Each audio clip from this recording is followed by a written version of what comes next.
সমস্ত প্রশংসা আকাশ জমিনের সৃষ্টিকর্তা মহান আল্লাহর জন্য, যিনি জীবন মরণের একমাত্র মালিক। সৎকর্মশীলদেরকে পুরস্কৃত করার জন্যে এবং সীমা লঙ্ঘনকারীদেরকে শাস্তি দেওয়ার জন্যে তিনি সমস্ত মাখলুকের উপর মৃত্যু ও পুনরুত্থান অবধারিত করেছেন। সৎকর্মশীলদেরকে আল্লাহ তাঁর দরবারে সম্মানিত মেহমান হিসেবে উপস্থিত করবেন এবং গুনাহগারদেরকে জাহান্নামের দিকে হাঁকিয়ে নিয়ে যাওয়ার আদেশ দিবেন। মহাপবিত্র ওই সত্তা যিনি জান্নাতুল ফেরদাউসকে মুমিনের জন্য আপ্যায়ন হিসেবে নির্ধারণ করেছেন এবং সীমা লঙ্ঘনকারীদের জন্যে জাহান্নামকে আবাসস্থল হিসেবে তৈরি করেছেন। দরুদ ও সালাম বর্ষিত হোক প্রিয় নবী মুহাম্মদ সাল্লাল্লাহু আলাইহি ওয়াসাল্লাম, তার বংশধর ও তার কর্মশীল সাথীদের উপর। আল্লাহ তাআলা সৃষ্টিজীবকে অযথা সৃষ্টি করেননি এবং তাদেরকে দায়িত্বহীনভাবে ছেড়ে দেননি, বরং তিনি তাদের উপর এক মহান দায়িত্ব চাপিয়ে দিয়েছেন। যে দায়িত্ব পেশ করা হয়েছিল আকাশ জমিনের কাছে, কিন্তু আকাশ জমিন ভীত সন্ত্রস্ত হয়ে তা গ্রহণ করতে অস্বীকার করেছে। অথচ মানুষ অত্যন্ত দুর্বল হওয়া সত্ত্বেও সে দায়িত্বভার গ্রহণ করেছে। অধিকাংশ মানুষই এ মহান দায়িত্ব পালন না করে গাফেল হয়ে জীবনযাপন করছে। তাদের সৃষ্টিকর্তার পরিচয় সম্পর্কে এবং তাদেরকে এই পৃথিবীতে প্রেরণের উদ্দেশ্য সম্পর্কে চিন্তাভাবনা করছে না। ক্ষণস্থায়ী দুনিয়াতে তাদের অবস্থান এবং দীর্ঘস্থায়ী আখিরাতের দিকে দ্রুত প্রস্থান সম্পর্কে তাদের কোনো চিন্তাভাবনা নেই। মানুষ এ পৃথিবীতে স্বল্প সময় অবস্থান করলেও তার যাত্রা সীমাহীন। ক্ষণস্থায়ী এ পৃথিবীতে প্রতিটি মানুষই পার্থিব জীবনের বিষয়াদি সম্পর্কে অবগত রয়েছে, কিন্তু চিরস্থায়ী জীবন তথা পরকালীন জীবন ও তার বিষয়াদি সম্পর্কে অধিকাংশ মানুষই অজ্ঞ। তাই বলে পরজগতের ব্যাপারে এবং আত্মার যাত্রা সম্পর্কে তার জানার আগ্রহ শেষ হয়ে যায়নি। আখিরাত সম্পর্কে জ্ঞানের স্বল্পতার কারণেই মানুষ আল্লাহর পথ হতে অনেক দূরে। দুনিয়ার কোনো সম্পদ দেখতে পেলে সেদিকে দ্রুত অগ্রসর হয় এবং পরকালের নিয়ামত ও আল্লাহর সন্তুষ্টির উপর উহাকে প্রাধান্য দিয়ে থাকে। আল্লাহ তাআলা বলেন, তারা কেবলমাত্র পার্থিব জীবনের প্রকাশ্য বিষয়সমূহ সম্পর্কে অবগত আছে এবং তারা পরকালের বিষয় সম্পর্কে কোনো খবরই রাখে না। সূরা রুম আয়াত নম্বর 7। আল্লাহ তাআলা আরও বলেন, তোমরা তাদের মতো হইও না যারা আল্লাহ তাআলাকে ভুলে গেছে, ফলে তিনি তাদেরকে আত্মবিস্মৃত করে দিয়েছেন। মূলত তারাই অবাধ্য। সূরা হাশর আয়াত নম্বর 19। যখন অধিকাংশ মানুষের অবস্থা এরকমই ছিল, তখন এমন বিষয়সমূহের অনুসন্ধান করতে থাকলাম যা অন্তরে ভয়ের সঞ্চার ও চোখের অশ্রু প্রবাহিত করবে এবং পরকালের কথা স্মরণ করিয়ে দিবে। এ লক্ষ্যে আমি আল্লাহর কিতাব ও রাসূল সাল্লাল্লাহু আলাইহি সাল্লামের সুন্নাত এবং অতীত জাতির অবস্থা ও তাদের উপদেশসমূহের উপর গভীরভাবে দৃষ্টি দিয়ে কিছু শিক্ষণীয় বিষয়ের জ্ঞান অর্জন করলাম। এ বিষয়গুলো সামনে রেখে এমন একটি কিতাব রচনা করার প্রয়োজনীয়তা অনুভব করলাম যা আমার নিজের জন্য জীবন চলার পাথেয় হয়ে থাকবে এবং পরকালে আমার জন্য আমলে সালেহ বা সৎকর্ম হিসাবে পরিগণিত হবে। কোরআন ও সুন্নাহর পাশাপাশি এ লক্ষ্যে আমি নির্ভরযোগ্য আলেমদের কিতাব থেকেও কিছু উক্তি সংগ্রহ করলাম। আল্লাহর কাছে প্রার্থনা তিনি যেন এর মাধ্যমে পাঠকদের উপকার সাধন করেন। এটি একটি সংক্ষিপ্ত পুস্তিকা যাতে রূহ কবজ করার জন্যে ফেরেশতার আগমন থেকে শুরু করে জান্নাতীদের জান্নাতে প্রবেশ এবং জাহান্নামীদের জাহান্নামে প্রবেশ পর্যন্ত অধিকাংশ অবস্থার বিবরণ পেশ করা হয়েছে। আল্লাহর কাছে প্রার্থনা তিনি যেন পুস্তিকাটিকে তাঁর সন্তুষ্টির জন্য কবুল করেন এবং তার রচনা ও প্রকাশে যারা বিভিন্নভাবে সহযোগিতা করেছেন তাদের সবাইকে জান্নাতবাসী করেন। বিনীত আব্দুল্লাহ শাহেদ আল মাদানী। প্রিয় ভাইরা, আপনারা এখন যে কিতাবটি শুনতে চলেছেন সেটি হচ্ছে যা হবে মরণের পরে। লিখেছেন আব্দুল্লাহ শাহেদ আল মাদানী, গবেষক ও অনুবাদক, আল জুবাইল দাওয়া সেন্টার, আল জুবাইল, সৌদি আরব। প্রকাশনায় তাওহিদ পাবলিকেশনস, ঢাকা, বাংলাদেশ। মরণের সময় মুমিনের অবস্থা। বারা বিন আজিব রাদিয়াল্লাহু তাআলা আনহুর হাদিসে মানুষের মৃত্যুকালীন অবস্থার পূর্ণ বিবরণ এসেছে। এতে মুমিন, কাফির এবং পাপী সকল মানুষের অবস্থাই বর্ণিত হয়েছে। পাঠক ভাই বোনদের কাছে হাদিসের ভাষ্যটি তুলে ধরছি। বারা বিন আজিব রাদিয়াল্লাহু তাআলা আনহু হতে বর্ণিত, তিনি বলেন, আমরা রাসূল সাল্লাল্লাহু আলাইহি ওয়াসাল্লামের সাথে জনৈক আনসারী সাহাবীর জানাজায় শরীক হওয়ার জন্যে বের হলাম। তখনও কবরের খনন কাজ শেষ হয়নি। রাসূল সাল্লাল্লাহু আলাইহি ওয়াসাল্লাম কিবলামুখী হয়ে বসে পড়লেন। আমরাও তার চারপাশে বসে গেলাম। তার হাতে ছিল একটি কাঠি, তা দিয়ে তিনি মাটিতে খুঁচাতে ছিলেন এবং একবার আকাশের দিকে তাকাচ্ছিলেন আর একবার জমিনের দিকে মাথা অবনত করছিলেন। 3 বার তিনি দৃষ্টি উঁচু করলেন এবং নিচু করলেন। অতঃপর বললেন, তোমরা আল্লাহর কাছে কবরের আযাব থেকে আশ্রয় চাও। কথাটি তিনি 2 বার অথবা 3 বার বললেন। অতঃপর তিনি এই দোয়া করলেন, হে আল্লাহ, আমি আপনার কাছে কবরের আযাব থেকে আশ্রয় চাই। তারপর তিনি বললেন, মুমিন বান্দার নিকট যখন দুনিয়ার শেষ দিন এবং আখিরাতের প্রথম দিন উপস্থিত হয়, তখন আকাশ থেকে উজ্জ্বল চেহারা বিশিষ্ট একদল ফেরেশতা উপস্থিত হন। তাদের সাথে থাকে জান্নাতের পোশাক এবং জান্নাতের সুঘ্রাণ। মুমিন ব্যক্তির চোখের দৃষ্টি যতদূর যায় তারা তত দূরে বসে থাকেন। এমন সময় মালাকুল মাউত উপস্থিত হন এবং তার মাথার পাশে বসে বলতে থাকেন, হে পবিত্র আত্মা, তুমি আপন প্রভুর ক্ষমা ও সন্তুষ্টির দিকে বের হয়ে আসো।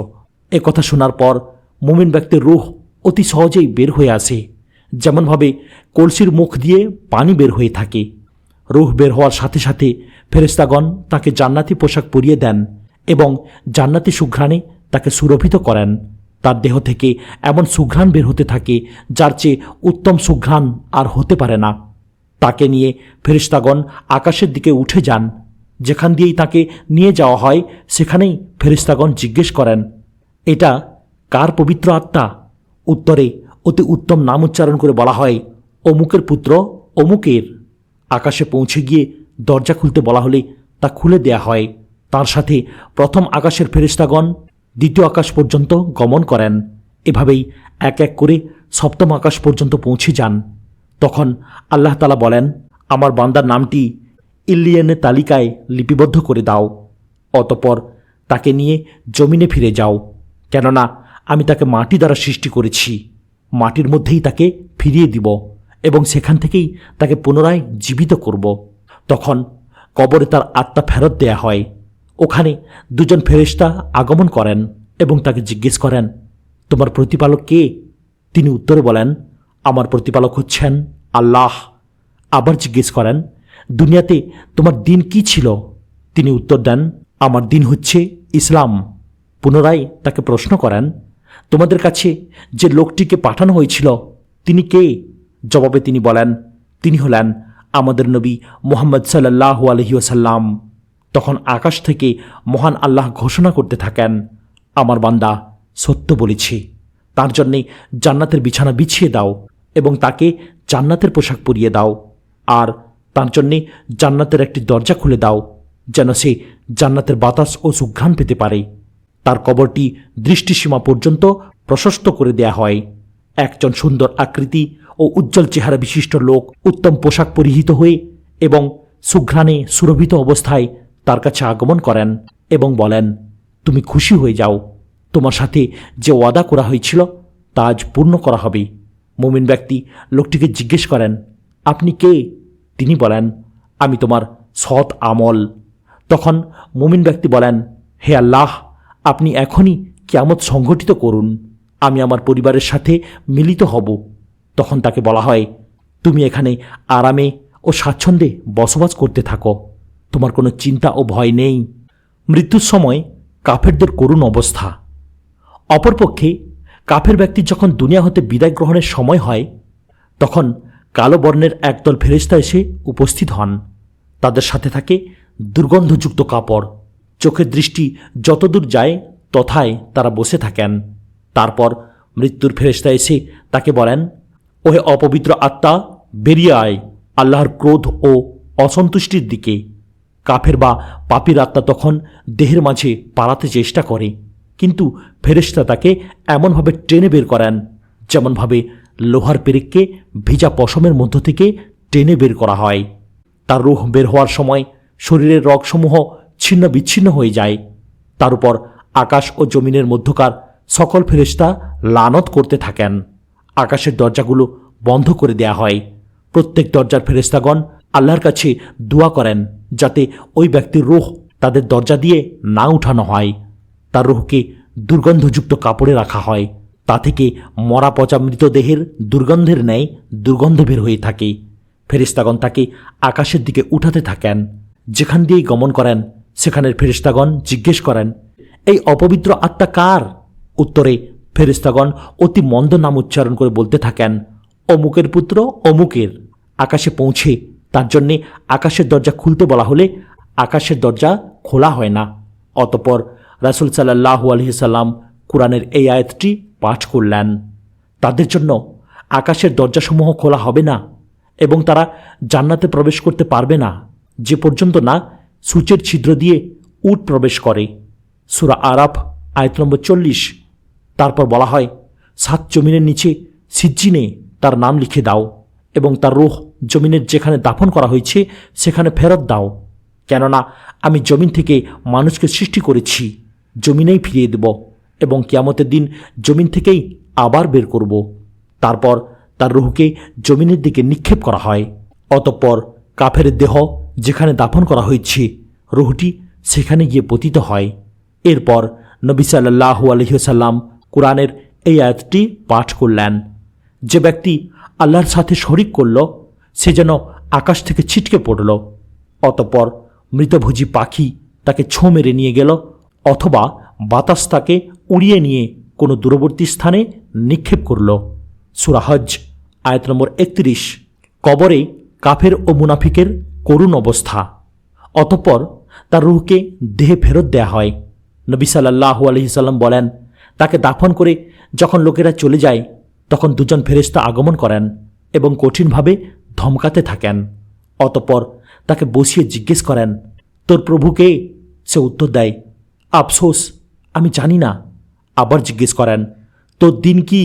জবাবে সে বলে, হায়, আমি তো এটা অবগত নই।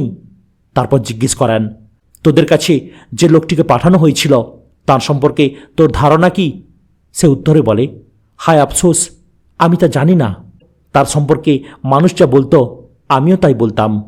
তখন আকাশ থেকে একজন ঘোষক ঘোষণা করেন, এই লোক মিথ্যা বলছে, তাকে জাহান্নামের পোশাক পরিয়ে দাও, তার জন্য জাহান্নামের বিছানা বিছিয়ে দাও এবং তার জন্যে জাহান্নামের দরজা খুলে দাও, যাতে তার কাছে জাহান্নামের গরম বাতাস ও তাপ পৌঁছতে পারে। তার কবর অতি সংকীর্ণ করে দেয়া হয়। মাটি তাকে এমনভাবে চেপে ধরে যাতে তার এক পার্শ্বের হাড় অপর পার্শ্বে ঢুকে যায়। অতঃপর কালো চেহারা বিশিষ্ট, কালো পোশাক পরিহিত ও দুর্গন্ধযুক্ত এক ভয়ানক আকারের লোক এসে বলতে থাকে, তুই দুঃখের সংবাদ গ্রহণ কর, ধ্বংস হোক তোর, আজ তোর সেই দিন যার অঙ্গীকার তোর সাথে করা হয়েছিল। তখন কাফের বা মুনাফিক ব্যক্তি বলে, তোমার পরিচয় কি? তোমার চেহারা দেখেই মনে হচ্ছে তুমি কোনো দুঃখের সংবাদ নিয়ে এসেছ। উত্তরে লোকটি বলে, আমি তোর সেই খারাপ আমল যা তুই দুনিয়াতে করেছিলে। আল্লাহর শপথ করে বলছি, তুই ছিলে আল্লাহর আনুগত্যের কাজে গাফেল এবং আল্লাহর নাফরমানিতে ছিলে তুই অগ্রগামী। অতঃপর তার কবরে একজন বোবা ও বধির ফেরেশতা পাঠানো হয়।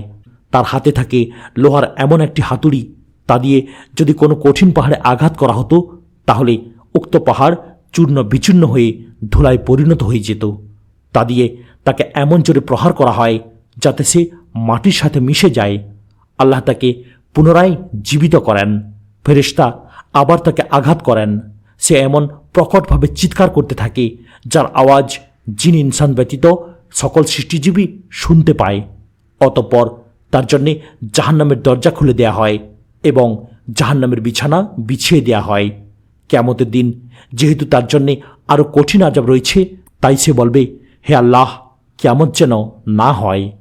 আল্লাহর কাছে প্রার্থনা তিনি যেন আমাদেরকে কবরের এই ভয়াবহ আযাব থেকে হেফাজত করেন। কাফেরদের মৃত্যু যন্ত্রণা। মৃত্যুর সময় কাফেরেরা খুবই কঠিন ও ভয়াবহ পরিস্থিতির শিকার হয়ে থাকে। আল্লাহ তাআলা বলেন, আপনি যদি জালিমদেরকে ওই সময় দেখতে পেতেন যখন তারা মৃত্যু যন্ত্রণায় থাকবে এবং ফেরেশতাগণ হাত বাড়িয়ে বলবেন, তোরা নিজেরাই নিজেদের প্রাণ বের করে আন, তোদের আমলের কারণে আজ তোদেরকে অবমাননাকর আযাব দেয়া হবে, কারণ তোরা আল্লাহর উপর মিথ্যারোপ করেছিলে এবং তোরা তাঁর আয়াতের বিরুদ্ধে অহংকার করেছিলে। সূরা আনআম আয়াত নম্বর 93। এই আয়াতের ব্যাখ্যায় আল্লামা আব্দুর রহমান আশ-শাদি রহমতুল্লাহ আলাইহি বলেন, আপনি যদি কাফেরদের মৃত্যুকালীন কঠিন অবস্থা প্রত্যক্ষ করতেন তাহলে অবশ্যই এমন ভয়াবহ অবস্থা প্রত্যক্ষ করতেন যা কারো পক্ষে বর্ণনা করা সম্ভব নয়। কাফেরদের মৃত্যুর সময় ফেরেশতাগণ তাদেরকে আঘাত করতে থাকেন এবং বলতে থাকেন, তোরা নিজেরাই নিজেদের প্রাণ বের করে আন, আজ তোদেরকে কঠিন শাস্তি প্রদান করা হবে। আল্লাহর উপর মিথ্যারোপ, রাসূলগণ কর্তৃক আনিত সত্য প্রত্যাখ্যান ও আল্লাহর আয়াতের সাথে অহংকার করার কারণে তোদের এই শাস্তি। আল্লাহ তাআলা বলেন, আর যদি আপনি দেখেন যখন ফেরেশতারা কাফেরদের জান কবজ করার সময় তাদের মুখে এবং তাদের পশ্চাৎদেশে প্রহার করতে করতে বলবেন, তোরা জ্বলন্ত আগুনের আযাবের স্বাদ গ্রহণ কর। সূরা আনফাল আয়াত নম্বর 50। বারা বিন আজিব রাদিয়াল্লাহু তাআলা আনহুর হাদিসে এসেছে, কাফেরের মৃত্যুর সময় মালাকুল মাউতের সাথে কুৎসিত চেহারা বিশিষ্ট একদল কঠিন প্রকৃতির ফেরেশতা আগমন করেন। কাফেরের রূহকে বলা হয়, হে অপবিত্র আত্মা, আগুন ও গরম পানির আযাবের দিকে বের হয়ে আয়। এ কথা শুনে তার রূহ শরীরের বিভিন্ন স্থানে পালাতে চেষ্টা করে, কিন্তু ফেরেশতাগণ অত্যন্ত কঠিনভাবে তার রূহকে টেনে বের করেন। কবর থেকে উঠার সময় তারা ভীত সন্ত্রস্ত অবস্থায় থাকবে। কবর থেকে উঠার সময় কাফেরদের অবস্থা কেমন হবে তা বর্ণনা করতে গিয়ে আল্লাহ তাআলা বলেন, সেদিন তারা কবর থেকে দ্রুত বেগে বের হবে যেন তারা কোনো এক লক্ষ্যস্থলের দিকে ছুটে যাচ্ছে। তাদের দৃষ্টি থাকবে অবনমিত, লাঞ্ছনা তাদেরকে আচ্ছন্ন করবে। এটাই সেই দিন যার প্রতিশ্রুতি এদেরকে দেয়া হয়েছিল। সূরা মাআরিজ আয়াত নম্বর 43 এবং 44। আহ্বানকারীর আহ্বানে সাড়া দিয়ে অবনত মস্তকে তারা কবর থেকে দ্রুত বের হয়ে আসবে, যেন তারা কোনো নির্দিষ্ট লক্ষ্যবস্তুর দিকে দ্রুত এগিয়ে যাচ্ছে। কোনো ক্রমেই আহ্বানকারীর কথা অমান্য করার শক্তি তাদের থাকবে না। তারা পরাজিত ও লাঞ্ছিত অবস্থায় বিশ্বজাহানের প্রতিপালকের সামনে হাজির হবে। তাদের চক্ষু অবনমিত থাকবে, লজ্জা ও অপমান তাদেরকে চতুর্দিক থেকে ঘিরে ফেলবে। আওয়াজ নিচু হয়ে যাবে এবং চলার গতি থেমে যাবে। সেদিন তাদের সাথে আল্লাহর কৃত অঙ্গীকার পূর্ণ করা হবে। নিম্নের আয়াতটি পাঠ করলে অতি সহজেই কিয়ামতের মাঠে কাফেরদের অন্তরের ভীতিকর অবস্থার সম্যক ধারণা লাভ করা যায়। আল্লাহ তাআলা বলেন, আপনি তাদেরকে আসন্ন দিন সম্পর্কে সতর্ক করুন, যখন প্রাণ ওষ্ঠাগত হবে, দম বন্ধ হওয়ার উপক্রম হবে। পাপীদের জন্য এমন কোনো বন্ধু এবং সুপারিশকারী থাকবে না যার সুপারিশ গ্রহণ করা হবে। হাসরের মাঠের দৃশ্য। হাসরের মাঠে সমস্ত মাখলুককে হিসাব এবং তাদের মাঝে সুবিচারের জন্য একত্রিত করা হবে। এদিন হবে অত্যন্ত ভয়াবহ। কুরআন ও হাদিসে এদিনের ভয়াবহতা বর্ণনা করা হয়েছে। নিম্নে কুরআন ও সুন্নাহর আলোকে কিয়ামত ও হাসরের মাঠের আংশিক চিত্র তুলে ধরা হলো। আল্লাহ তাআলা বলেন, সেদিন পরিবর্তিত করা হবে এ পৃথিবীকে অন্য পৃথিবীতে এবং পরিবর্তিত করা হবে আসমানসমূহকে, এবং লোকেরা পরাক্রমশালী এক আল্লাহর সামনে হাজির হবে। সূরা ইব্রাহিম আয়াত নম্বর 48। হাসরের কথা বর্ণনা দিতে গিয়ে নবী করিম সাল্লাল্লাহু আলাইহি সাল্লাম বলেন, কিয়ামতের দিন সাদা ময়দার রুটির মতো চকচকে একটি মাঠের উপর সমস্ত মানুষকে একত্রিত করা হবে। সেখানে কারো কোনো নিশানা থাকবে না। হাসরের দিন মানুষের ব্যস্ততা। হাসরের মাঠে প্রত্যেক মানুষ মহা ব্যস্ততায় থাকবে। আল্লাহ তাআলা বলেন, হে লোক সকল, তোমাদের পালনকর্তাকে ভয় করো। নিশ্চয়ই কিয়ামতের প্রকম্পন একটি ভয়ঙ্কর ব্যাপার। সেদিন তোমরা দেখতে পাবে প্রত্যেক স্তন্যদায়ী তার দুধের শিশুকে ভুলে গেছে এবং প্রত্যেক গর্ভবতী মহিলা তার গর্ভের সন্তান প্রসব করে দিবে। আর আপনি মানুষকে মাতাল অবস্থায় দেখতে পাবেন, অথচ তারা মাতাল নয়। বস্তুত আল্লাহর আযাব খুবই কঠিন। সূরা হজ আয়াত নম্বর 1 এবং 2। আল্লাহ তাআলা বলেন, অতঃপর যখন কর্ণবিদারক আওয়াজ আসবে, সেদিন মানুষ পলায়ন করবে তার ভাইয়ের কাছ থেকে, তার মাতা, তার পিতা, তার পত্নী এবং তার সন্তানদের কাছ থেকেও। সেদিন প্রত্যেকেই নিজের চিন্তায় ব্যস্ত থাকবে, যা তাকে ব্যতিব্যস্ত করে রাখবে। সূরা আবাসা আয়াত নম্বর 33 থেকে 37। হাসরের মাঠের পরিস্থিতি হবে অত্যন্ত ভীতিকর। আয়েশা রাদিয়াল্লাহু তাআলা আনহা হতে বর্ণিত আছে, তিনি জাহান্নামের আগুনের কথা মনে করে কাঁদতে শুরু করলেন। নবী সাল্লাল্লাহু আলাইহি ওয়াসাল্লাম তাকে জিজ্ঞেস করলেন, তুমি কাঁদছ কেন? তিনি বললেন, আমি জাহান্নামের কথা স্মরণ করে কাঁদছি। হাসরের মাঠে আপনি কি আপনার পরিবার ও আপনজনের কথা মনে রাখবেন? নবী সাল্লাল্লাহু আলাইহি ওয়াসাল্লাম উত্তরে বললেন, 3টি স্থান এমন রয়েছে যেখানে কেউ কাউকে স্মরণ করবে না। 1, মানুষের আমল যখন মাপা হবে তখন মানুষ সব কিছু ভুলে যাবে। চিন্তা একটাই থাকবে, তার নেক আমলের পাল্লা ভারী হবে না হালকা হবে। 2, যখন প্রত্যেকের আমলনামা দেয়া হবে তখন কেউ কাউকে স্মরণ করবে না। আমলনামা ডান হাতে পাবে না বাম হাতে পাবে এ নিয়ে চিন্তিত থাকবে। 3, পুলসিরাত পার হওয়ার সময়ও সকলেই ভীত সন্ত্রস্ত থাকবে, কেউ কাউকে স্মরণ করবে না। উলঙ্গ অবস্থায় মানুষেরা হাসরের মাঠে উপস্থিত হবে। আয়েশা রাদিয়াল্লাহু তাআলা আনহা নবী সাল্লাল্লাহু আলাইহি সাল্লাম হতে বর্ণনা করতে গিয়ে বলেন, আমি তাকে বলতে শুনেছি, কিয়ামতের দিন নগ্ন পদ, উলঙ্গ এবং খাতনাবিহীন অবস্থায় সমস্ত মানুষকে হাসরের মাঠে উপস্থিত করা হবে। আয়েশা রাদিয়াল্লাহু তাআলা আনহা বলেন, আমি বললাম, হে আল্লাহর রাসূল, নারী পুরুষ সকলেই এ অবস্থায় উপস্থিত করা হবে? তাহলে তো মানুষেরা একজন অন্যজনের লজ্জাস্থানের দিকে তাকিয়ে থাকবে। নবী করিম সাল্লাল্লাহু আলাইহি সাল্লাম বললেন, ব্যাপারটি একজন অন্যজনের দিকে তাকিয়ে থাকার চেয়ে অনেক ভয়াবহ হবে। প্রত্যেকেই নিজের উপায় কি হবে তা নিয়ে ব্যস্ত থাকবে, একজন অন্যজনের লজ্জাস্থানের দিকে তাকানোর চিন্তাও করবে না। হাসরের মাঠের একদিন, হাসরের মাঠের একটি দিনের পরিমাণ হবে দুনিয়ার 50,000 বছরের সমান। এদিনের দীর্ঘতা দেখে মানুষ মনে করবে দুনিয়াতে তারা মাত্র সামান্য সময় বসবাস করেছিল। আল্লাহ তাআলা বলেন, ফেরেশতাগণ এবং রূহ অর্থাৎ জিবরিল আলাইহিস সালাম আল্লাহর দিকে ঊর্ধ্বগামী হবেন এমন এক দিনে যার পরিমাণ 50,000 বছরের সমান। সূরা মারিজ আয়াত নম্বর 4। মাথার উপরে সূর্যের আগমন। দুনিয়াতে আমরা যেই সূর্যের আলো পাচ্ছি তা বৈজ্ঞানিকদের হিসাব মতে আমাদের পৃথিবী থেকে কোটি কোটি মাইল দূরে অবস্থিত। হাসরের মাঠে সূর্য মানুষের মাথার উপরে মাত্র 1 মাইলের দূরত্বে চলে আসবে। নবী করিম সাল্লাল্লাহু আলাইহি সাল্লাম বলেন, কিয়ামতের দিন সূর্য মানুষের মাথার উপরে চলে আসবে, মাত্র 1 মাইলের ব্যবধান থাকবে।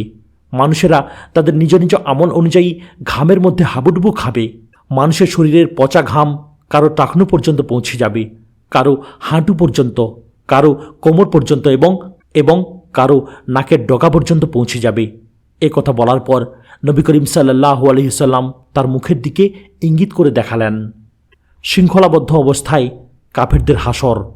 আল্লাহ তাআলা বলেন, সেদিন পরিবর্তিত করা হবে এ পৃথিবীকে অন্য এক পৃথিবীতে এবং পরিবর্তিত করা হবে আসমানসমূহকে, এবং লোকেরা পরাক্রমশালী এক আল্লাহর সামনে হাজির হবে। আপনি ওই দিন পাপীদেরকে পরস্পরে শৃঙ্খলাবদ্ধ অবস্থায় দেখতে পাবেন। তাদের পোশাক হবে দাহ্য আলকাতরার এবং তাদের মুখমণ্ডল আগুন আচ্ছন্ন করে ফেলবে। সূরা ইব্রাহিম আয়াত নম্বর 48 থেকে 50। অতঃপর সে ভয়ানক দিনে পৃথিবী পরিবর্তিত হয়ে যাবে। বর্তমানে যে অবস্থায় আছে সে অবস্থায় থাকবে না। বুখারী ও মুসলিম শরীফে সাহল বিন সাদ রাদিয়াল্লাহু তাআলা আনহু হতে বর্ণিত, নবী করিম সাল্লাল্লাহু আলাইহি সাল্লাম বলেন, সকল মানুষকেই কিয়ামতের দিন সাদা ময়দার রুটির মতো পরিষ্কার একটি ভূমিতে উপস্থিত করা হবে। তাতে কারো কোনো নিশানা থাকবে না, কেননা মানুষ তখন পুলসিরাতের উপর থাকবে। কেননা মুসলিম শরীফে আয়েশা রাদিয়াল্লাহু তাআলা আনহা হতে বর্ণিত হয়েছে, তিনি বলেন, আমি সর্বপ্রথম রাসূলুল্লাহ সাল্লাল্লাহু আলাইহি সাল্লামকে আল্লাহর বাণী, সেদিন আকাশ ও জমিনের অবস্থা পরিবর্তন হয়ে যাবে, এর ব্যাখ্যা জিজ্ঞেস করেছি। আয়েশা রাদিয়াল্লাহু তাআলা আনহা বলেন, আমি তাকে জিজ্ঞেস করলাম, মানুষ তখন কোথায় অবস্থান করবে? তিনি বললেন, পুলসিরাতের উপর।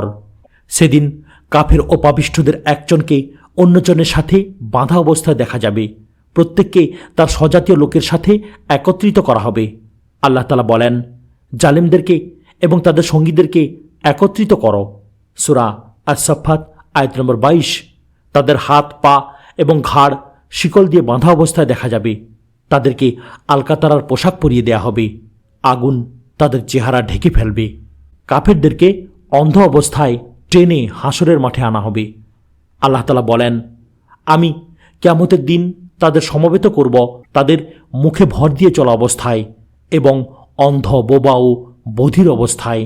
তাদের আবাসস্থল হবে জাহান্নাম। যখনই জাহান্নামের অগ্নি নির্বাপিত হওয়ার উপক্রম হবে, তখনই আমি তাদের জন্য অগ্নি আরও বৃদ্ধি করে দেব। সূরা বনী ইসরাইল আয়াত নম্বর 97। বুখারী ও মুসলিম শরীফে আনাস রাদিয়াল্লাহু তাআলা আনহু হতে বর্ণিত হয়েছে, জনৈক ব্যক্তি জিজ্ঞেস করল, হে আল্লাহর রাসূল, কিভাবে কিয়ামতের দিন কাফেরকে মুখের উপর ভর দিয়ে হাঁটানো হবে? উত্তরে রাসূলুল্লাহ সাল্লাল্লাহু আলাইহি সাল্লাম বললেন, দুনিয়াতে যিনি তাকে দুপায়ের উপর হাঁটাতে সক্ষম ছিলেন, তিনি কি কিয়ামতের দিন মুখের উপর হাঁটাতে সক্ষম নন? আল্লাহ কাফেরদের আযাবের ব্যাপারে আরও বলেন, নিশ্চয়ই অপরাধীরা পথভ্রষ্ট ও আযাবে নিপতিত। যেদিন তাদেরকে মুখের উপর করে টেনে নেওয়া হবে জাহান্নামের দিকে, বলা হবে, জাহান্নামের যন্ত্রণা আস্বাদন কর। সূরা কামার আয়াত নম্বর 47 এবং 48। হাসরের মাঠে প্রচণ্ড গরমের সাথে সাথে তারা পিপাসায় কাতর থাকবে। আল্লাহ তাআলা বলেন, এবং আমি অপরাধীদেরকে পিপাসার্ত অবস্থায় জাহান্নামের দিকে হাঁকিয়ে নিয়ে যাব। সূরা মারিয়াম আয়াত নম্বর 86। এটি নিঃসন্দেহে একটি কঠিন অবস্থা, যেখানে তাদেরকে অপমানিত, লাঞ্ছিত, পিপাসিত ও ক্ষুধার্ত অবস্থায় জাহান্নামের দিকে হাঁকিয়ে নিয়ে যাওয়া হবে। তারা পানি চেয়ে চিৎকার করবে, কিন্তু পানি দেয়া হবে না। তারা ডাকাডাকি করবে, কিন্তু তাদের ডাকে সাড়া দেয়া হবে না। তারা সুপারিশের অনুসন্ধান করবে, কিন্তু তাদের জন্যে কোনো সুপারিশকারী থাকবে না। কাফেরেরা পরস্পরে ঝগড়া ও অভিসম্পাতে লিপ্ত হবে। যখন আল্লাহর শত্রু কাফেরেরা তাদের জন্য নির্ধারিত শাস্তি প্রত্যক্ষ করবে, তখন তাদের পারস্পরিক বন্ধুত্ব শত্রুতায় পরিণত হবে। একে অপরের সাথে শত্রুতা, ঝগড়া এবং অভিসম্পাতে লিপ্ত হবে। আল্লাহ তাআলা বলেন, সকলেই আল্লাহর সামনে দণ্ডায়মান হবে এবং দুর্বলরা সবলদেরকে বলবে, আমরা তো তোমাদের অনুসারী ছিলাম, অতএব তোমরা আল্লাহর আযাব থেকে আমাদেরকে কিছুমাত্র রক্ষা করবে কি? তারা বলবে, যদি আল্লাহ আমাদেরকে সৎপথ দেখাতেন, তবে আমরা অবশ্যই তোমাদেরকে সৎপথ দেখাতাম। এখন তো আমরা ধৈর্যচ্যুত হই কিংবা সবর করি, সবই আমাদের জন্য সমান, আমাদের কোনো রেহাই নেই। সূরা ইব্রাহিম আয়াত নম্বর 21। আল্লাহ তাআলা আরও বলেন, যখন তারা জাহান্নামে পরস্পর বিতর্ক করবে, অতঃপর দুর্বলরা অহংকারীদেরকে বলবে, আমরা তোমাদের অনুসারী ছিলাম, তোমরা এখন জাহান্নামের আগুনের কিছু অংশ আমাদের থেকে লাঘব করবে কি? অহংকারীরা বলবে, আমরা সবাই তো জাহান্নামে আছি, আল্লাহ তার বান্দাদের মাঝে ফয়সালা করে দিয়েছেন। সূরা গাফির আয়াত নম্বর 47 এবং 48। সেই ভয়াবহ দিনে বিভিন্ন প্রকার ঝগড়া হবে। আল্লাহ ছাড়া অন্যান্য বাতিল মাবুদ ও তাদের উপাসনাকারীদের মাঝে ঝগড়া হবে। গোমরাহির নেতাদের সাথে তাদের অনুসারীদের ঝগড়া হবে। দুনিয়াতে যারা পাপের কাজে একে অপরের সহযোগী ও বন্ধু ছিল, তারা পরস্পরে বাদানুবাদে লিপ্ত হবে। এমনকি মানুষ যখন তার নিজ অঙ্গ প্রত্যঙ্গের সাথে ঝগড়ায় লিপ্ত হবে, তখন ঝগড়া আরও প্রকট আকার ধারণ করবে। আল্লাহ তাআলা বলেন, যেদিন আল্লাহর শত্রুদেরকে অগ্নিকুণ্ডের দিকে ঠেলে নেওয়া হবে এবং ওদের বিন্যস্ত করা হবে বিভিন্ন দলে, পরিশেষে যখন তারা জাহান্নামের কাছে পৌঁছবে, তখন তাদের কান, চক্ষু ও শরীরের চামড়া তাদের কৃতকর্ম সম্পর্কে সাক্ষ্য দিবে। তারা তাদের শরীরের চামড়াকে বলবে, তোমরা আমাদের বিপক্ষে সাক্ষ্য দিলে কেন? তারা বলবে, যে আল্লাহ সব কিছুকে বাকশক্তি দিয়েছেন, তিনি আমাদেরকেও বাকশক্তি দিয়েছেন। তিনি তোমাদেরকে প্রথমবার সৃষ্টি করেছেন এবং তোমরা তাঁরই দিকে প্রত্যাবর্তিত হবে। সূরা হামিম সাজদাহ আয়াত নম্বর 19 থেকে 21। আনাস রাদিয়াল্লাহু তাআলা আনহু হতে বর্ণিত, তিনি বলেন, আমরা একদা রাসূল সাল্লাল্লাহু আলাইহি সাল্লামের পাশে ছিলাম।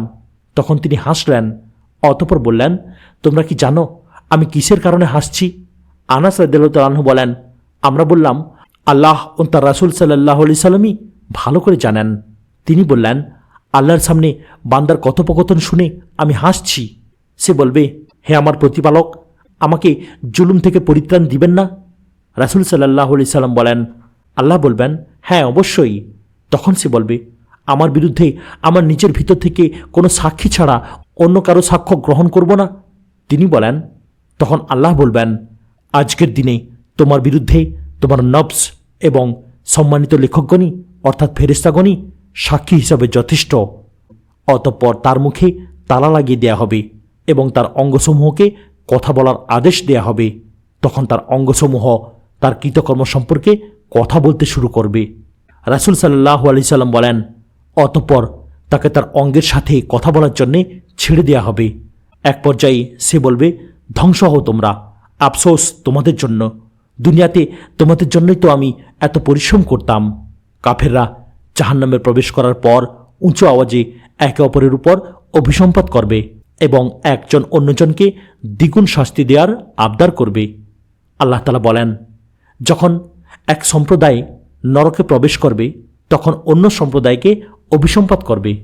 এমনকি যখন সবাই তাতে পতিত হবে তখন পরবর্তীরা পূর্ববর্তীদের সম্পর্কে বলবে, হে আমাদের প্রতিপালক, এরাই আমাদেরকে বিপদগামী করেছিল, অতএব আপনি এদেরকে দ্বিগুণ শাস্তি প্রদান করুন। সূরা আরাফ আয়াত নম্বর 38। কাফেরদের অনুতাপ ও দুনিয়ায় ফেরত আসা বা ধ্বংস কামনা। যখন কাফেরেরা আযাব ও লাঞ্ছনা প্রত্যক্ষ করবে তখন তারা অনুতপ্ত ও হতাশাগ্রস্ত হবে। এই জন্যই কিয়ামতের দিনকে হতাশার দিন বলে আখ্যায়িত করা হয়েছে। আল্লাহ তাআলা বলেন, আপনি তাদেরকে পরিতাপের দিবস সম্পর্কে হুঁশিয়ার করে দিন যখন সব ব্যাপারে মীমাংসা হয়ে যাবে। এখন তারা অমনোযোগী অবস্থায় রয়েছে এবং তারা বিশ্বাস স্থাপন করছে না। সূরা মারিয়াম আয়াত নম্বর 39। কাফের তার নিকট প্রেরিত রাসূলের আনুগত্য না করার কারণে এবং রাসূলদের শত্রুদের অনুসরণের কারণে অনুতপ্ত ও লজ্জিত হয়ে আপন হাতে দাঁত দিয়ে কামড়াতে থাকবে। আল্লাহ তাআলা বলেন, জালেম সেদিন আপন হস্তদ্বয় দংশন করতে করতে বলবে, হায় আফসোস, আমি যদি রাসূলের সাথে পথ অবলম্বন করতাম, হায় আমার দুর্ভাগ্য, আমি যদি অমুককে বন্ধুরূপে গ্রহণ না করতাম। আমার কাছে উপদেশ আসার পর সে আমাকে তা থেকে বিভ্রান্ত করেছে। শয়তান মানুষকে বিপদকালে ধোঁকা দেয়। সূরা ফুরকান আয়াত নম্বর 27 থেকে 29। সেদিন কাফেরেরা নিশ্চিতরূপে অনুধাবন করতে পারবে যে তাদের গুনাহসমূহ ক্ষমা করা হবে না এবং তাদের ওজর আপত্তি গ্রহণযোগ্য হবে না। তাই তারা আল্লাহর রহমত হতে সম্পূর্ণ নিরাশ হয়ে যাবে। আল্লাহ তাআলা বলেন, যেদিন কিয়ামত সংঘটিত হবে সেদিন অপরাধীরা হতাশ হয়ে যাবে। সূরা রোম আয়াত নম্বর 12। কাফেরেরা পুনরায় দুনিয়াতে আসার আবদার করবে যাতে তারা পরহেজগার ও ইমানদার হয়ে সৎকর্ম সম্পাদন করতে পারে। আল্লাহ তাআলা বলেন, আর আপনি যদি দেখেন যখন তাদেরকে দোজখের উপর দাঁড় করানো হবে তারা বলবে, কতই না ভালো হতো যদি আমরা দুনিয়ায় পুনঃপ্রেরিত হতাম, তাহলে আমরা স্বীয় পালনকর্তার নিদর্শনসমূহের উপর মিথ্যারোপ করতাম না এবং আমরা বিশ্বাসীদের অন্তর্ভুক্ত হয়ে যেতাম। সূরা আনআম আয়াত নম্বর 27। আল্লাহ তাআলা বলেন, যদি আপনি দেখতেন যখন অপরাধীরা তাদের পালনকর্তার সামনে নতশির হয়ে বলবে, হে আমাদের পালনকর্তা, আমরা দেখলাম ও শ্রবণ করলাম, এখন আমাদেরকে দুনিয়ায় পাঠিয়ে দিন, আমরা সৎকর্ম করব, আমরা দৃঢ় বিশ্বাসী হয়ে গেছি। সূরা সাজদাহ আয়াত নম্বর 12। সেদিন কাফেরেরা ভয়াবহ আযাব সহ্য করতে না পেরে আল্লাহর কাছে নিজেদেরকে ধ্বংস অথবা মাটিতে পরিণত করে দেওয়ার আবদার করবে। আল্লাহ তাআলা বলেন, সেদিন কাফেরেরা এবং রাসূলের বিরুদ্ধচারণকারীরা কামনা করবে যে তাদেরকে মাটির সাথে মিশিয়ে দেয়া হোক। সূরা নিসা আয়াত নম্বর 41। আল্লাহ তাআলা আরও বলেন, সেদিন কাফেরেরা বলবে, হায় যদি আমি মাটি হয়ে যেতাম। সূরা নাবা আয়াত নম্বর 40। প্রিয় ভাইরা, আজ এখানে সমাপ্ত করলাম। ভিডিওর পরবর্তী অংশ অর্থাৎ যা হবে মরণের পরে নামক কিতাবটির পরবর্তী অংশ শুনতে গেলে চ্যানেলটিকে সাবস্ক্রাইব করুন, লাইক, কমেন্ট এবং শেয়ার করতেও ভুলবেন না। আসসালামু আলাইকুম ওয়া রাহমাতুল্লাহি ওয়া বারাকাতুহু।